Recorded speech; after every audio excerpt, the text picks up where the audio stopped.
Hi, this is Dr. Jeanette DeWitt, and I welcome you to our Tuesday Facebook Live series. Today we are going to talk about foot health and how to what to look for when you buy a shoe. It is April and it's National Foot Health Month, so every Tuesday this month we will be focusing on something related to your foot or your ankle or even your lower leg. And today, like I said, we're going to talk about what to look for when you buy a shoe.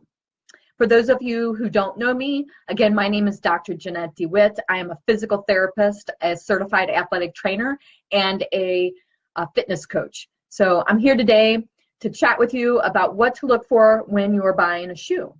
First, we're going to talk about why do we wear shoes? And it seems like a kind of a funny question, but really we wear shoes to protect our feet. We live in a concrete world, and in other countries that are mostly grass and dirt, you may see people running around without any shoes on. And that is because they have a softer surface. But the concrete world of urban and even suburban America really lends itself to wearing shoes to protect our feet, to improve the shock absorbency for our feet when our heel hits the ground. And we also use it just for style and fashion and to prevent injuries. And then we also use it to offer support to our feet, legs, knees, hips, and back. So that's why we wear shoes. And what type of shoes should we look for? Well, there are specific types of shoes out there, and they all have a reason. They all have a purpose on why you should select that particular shoe. So if you are looking for a dress shoe, obviously there are different dress shoes for women and for men, and these are to help make us look nice, they're fashionable, but also give us support through our workday. And there are different types of work shoes. There are heeled shoes, especially higher heels for women in the business world and where there are dress code requirements, as well as business shoes for men that offer support, but also offer style and fashion, as well as an improved business look.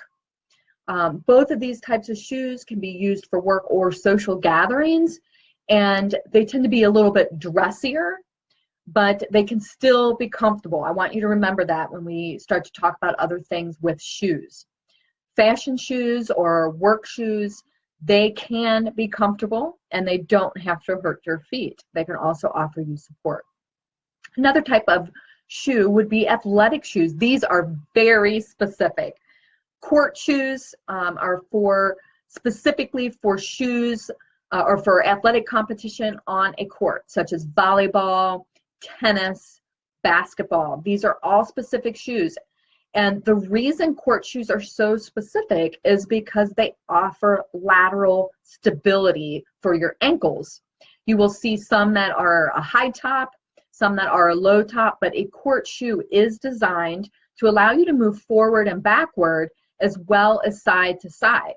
This is important when you play because it's going to help prevent ankle and foot injuries.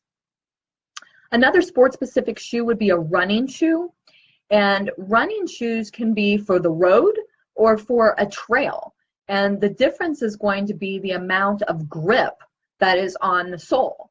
So for example, if you look at my shoe, this is actually a trail running shoe, and the grip on this is going to be a lot more dense and a lot more gripping because a trail shoe, it requires quite a bit of gripping over different terrain versus a road running shoe can be more of the waffle-like pattern because you don't have to worry about rocks and twigs and uneven surfaces as much as you would on a trail. The other thing that is built in for a running shoe is that it is meant to propel you forward. So from the back to the forward and toeing off, it's meant to propel you forward. you don't really, when you're running, whether it's on a trail or on a road, you don't really run backwards. You typically are running forward, and you're not really running sideways because you want to get to your destination as quickly as possible. So the shoe is designed to move you forward. So it does pitch you forward a little bit in an attempt to help take the shock off of your heel and off of your foot and move you through that forward motion from the heel to the arch to the toe. Again, another specific running shoe, or excuse me, another specific sports shoe is going to be your field sports shoes, your cleats. These would be football, soccer, baseball, lacrosse, maybe rugby. These type of shoes are going to have cleats, and the cleats are going to have different depth to them. And that's because if you play on a hard field and it's a firmer surface, you don't necessarily need a thicker cleat or a spike, because you're going to, you don't need to grip in. You're not going to slide as much on a solid dirt field. Versus a soft kind of muddy field, you want to have a higher depth of cleat or spike, because you want to be able to grip in so you're not slipping on the field when it's wet or muddy. Again, very sports specific type of a shoe. And then you have other sports such as golf and track, where those spikes also offer traction, but the surface is much different than a muddy football or muddy soccer field. It's still pretty nicely manicured on a golf course, and it's still often artificial track on, or artificial surface on a track. So these type of shoes are definitely sports specific. We've talked about the court shoe versus the running shoe versus the field sports shoe versus other track type or spike type shoes in golf and track. Now, so far we talked about athletic shoes and dress shoes, but I also want to talk about sandals. Depending on the sandal, a lot of people think, oh, you know, sandals aren't great to wear, and that's absolutely true. They do not give a lot of foot support, and they do not give a lot of ankle stability.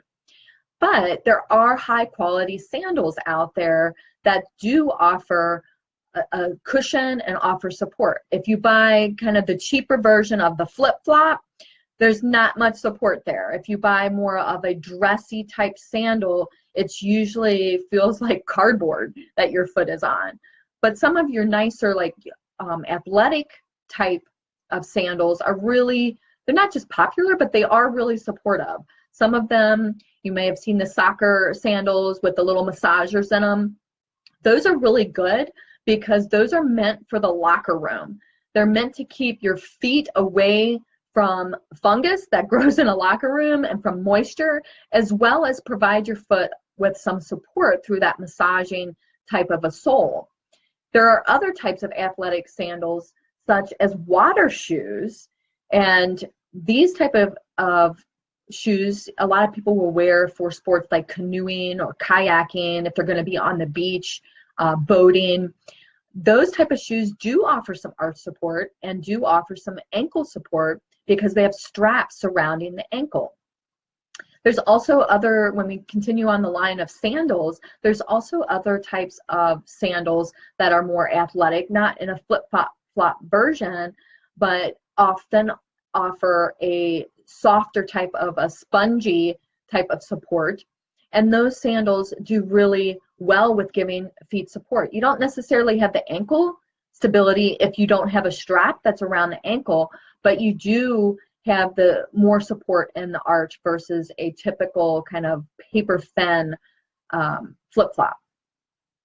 Now, the other, when I go and talk a little bit more about the water shoes, the nice thing about water shoes is they are meant to be used in a kind of a rugged, more rugged environment. So I mentioned canoeing, I mentioned kayaking, and the nice thing about these type of water shoes is they often have a closed toe, which protects your toes from rocks or from uneven terrain.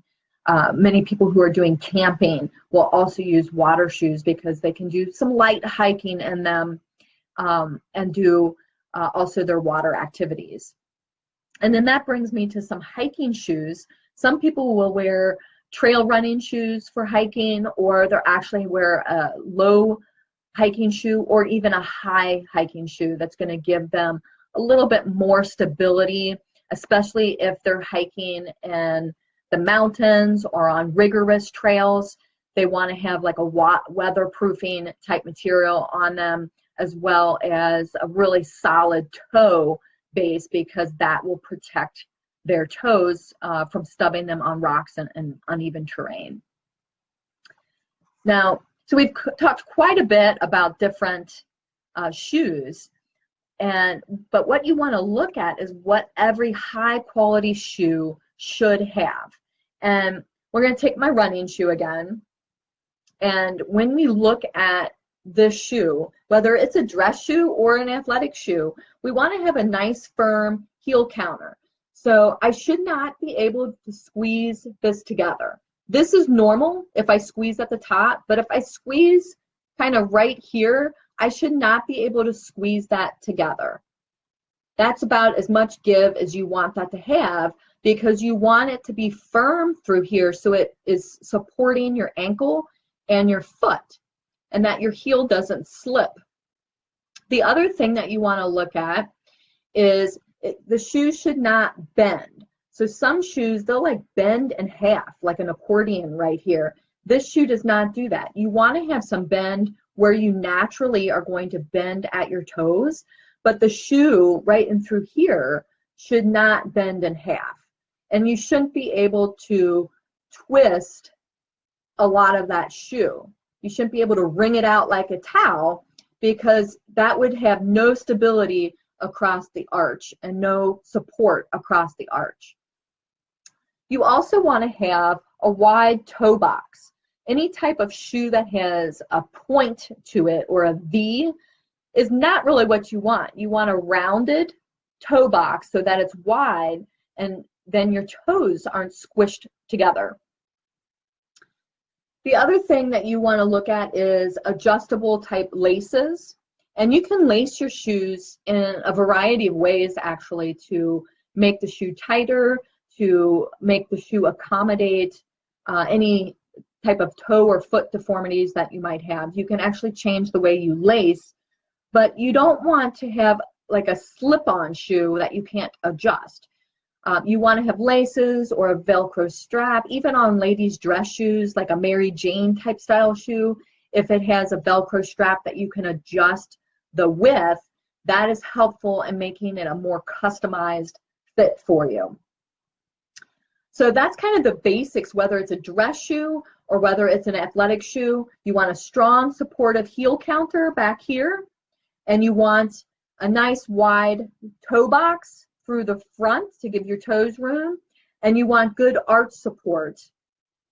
I'll face it kind of in the inside. You want good arch support so that you can't just bend the shoe in half.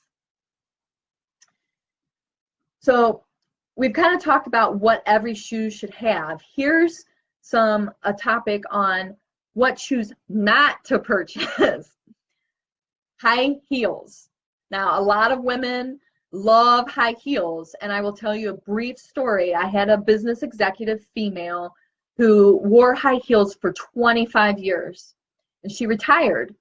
And about 3 months after she retired, she had excruciating feet pain, both left and right foot. And the reason was, for 25 years, she wore high heels, and then all of a sudden, she abruptly stopped wearing high heels, and her calves were so tight from wearing the high heels for so long that it really created a lot of feet issues and ankle issues for her, because her calves had actually shortened, and she had trouble keeping her foot flat without heel pain and calf pain. So we worked extensively on a lot of flexibility, but high heels will shorten and tighten up your calf muscles. The other thing that high heels do is they pitch you forward. And the reason that is because if your heels are like this, then your back is going to lean forward. And when you lean forward, your body, the upper body and your head and eyes say, oh, I'm leaning forward, I need to arch back. And so people will hyperextend their back and create back pain as well as neck pain just to accommodate for that pitching forward and that leaning forward in the high heel. That high heel changes your center of gravity, and because of that, you lean forward, and then your muscles in your upper body need to accommodate and adjust for that. So as much as possible, avoid high heels. And if you need to go with a higher heel to abide by your employer's dress code, you might decide to try like a wedge heel instead of a spike heel, or a heel that's going to raise the whole shoe up. So it's a heel, but it's more on a platform where the whole shoe is elevated instead of just the heel. And that tends to work a little bit better than wearing the 3-inch or 4-inch spike heel that really raises you up this way. Now, what about a hardwood or a synthetic shoe? These are also a no-no when you purchase shoes. Any type of wooden shoe is hard. Any type of synthetic sole that is also hard without a lot of give, it's not going to allow your shoe to absorb some of the shock, so that when your heel hits the ground, it's like hitting directly on the concrete. So you want a nice rubber sole or a softer synthetic type sole that's going to allow that shock absorbency. When you don't have that, that shock absorbency or that force goes directly from your heel to your knees, to your hips, and to your back. And if you're struggling with a lot of knee, hip, and back problems or joint pain, I would suggest you look at your shoes. Are your soles too hard, or do you need a new pair of shoes? A better choice, again, would be to go with that soft synthetic sole that's going to give you some cushion and absorb some of that shock. Now, the other thing we talked about when we looked at what to do with buying shoes, we looked at the wide toe box area. You definitely want to avoid shoes that have a narrow toe box or that point or that V type cut in that toe box region. When you have a very small toe box and a narrow toe box, your toes are squished together, and that can put pressure on the nerves in your foot. And there's actually something called a Morton's neuroma, where the nerves get so irritated they start to wrap around and form a bundle, and that is called a neuroma. And when that happens, it is excruciatingly painful, and a lot of it is caused by shoes that have too narrow of a toe box or are pointed. So please avoid that, and have a better option will be that wide toe box region. The other thing that can happen with a narrow toe box is bunions, and that causes that first big toe, the tendon of that will actually start to angle in, and because the point of the shoe is moving it in, and you can create a bunion in your foot because of wearing narrow shoes. We talked a little bit about flip-flops. I highly recommend that people avoid flip-flops unless they are of that athletic type where there is some arch support, like the water shoe that has the ankle strap, or more of an athletic flip-flop. And I do recommend that if you're going to get flip-flops, that you wear them sparingly. I see so many people walking at the amusement park in flip-flops because they're coming from the water park or they're coming from a water ride. The problem is I've had my GPS on at the amusement park, and I walk 5 to 6 miles at the amusement park. And if you're walking 5 to 6 miles on hot blacktop, that's hard, and in a flip-flop that has no support, you're typically going to have foot problems like plantar fasciitis, Achilles tendonitis, because your ankle's all over the place and not being stabilized by a shoe. You're also going to have knee issues, hip issues, and back issues because you're working hard to keep the flip-flop on. So you're working all these tiny muscles, and then you're not getting any shock absorbency from the shoe helping you. So flip-flops are like a huge no-no for long distances. If you're using them, get out of the car, go to the beach, hanging out on the beach, you're not walking a ton in them, that's the purpose of a flip-flop, is to protect your feet from in the shower room or in a shower locker room scenario, or to protect your feet from the hot sand. They're not really designed and intended to walk 5 to 6 miles around a blacktop surfaced amusement park. So I do encourage you to wear a normal, regular, supportive shoe when you're doing long distances. So an alternative or a better choice for a flip-flop besides an athletic shoe or a good supportive shoe would be the supportive sandal or the water shoe that's going to offer some ankle stability with an ankle strap, as well as a cushion and arch support in that water shoe or athletic sandal that offers the ankle strap as well. We talked a lot about shoe wear today. I hope this helps you when you make your next purchase. If you are suffering currently with foot pain, ankle pain, lower leg pain, joint issues in your knees and your hips, and even back pain, the first place that you should start is looking at your shoes. Have you replaced your shoes in the past 6 months to a year? Most shoes, if you wear them on a regular basis, you want to replace every 6 months if you're wearing them every day, or every year if you're wearing them every other day and alternating your shoes. For runners, you should be replacing your shoes every 300 to 400 miles. Lighter, quicker runners may be able to get away with 500 miles on one pair of shoes, but you definitely need to be looking about 300 to 400 miles on your shoes. Same with walkers, recreational walkers or competitive walkers. You need to be replacing your shoes at 300, 400 miles. For other shoes in different sports, your court sports or your field sports, those need to be replaced per season.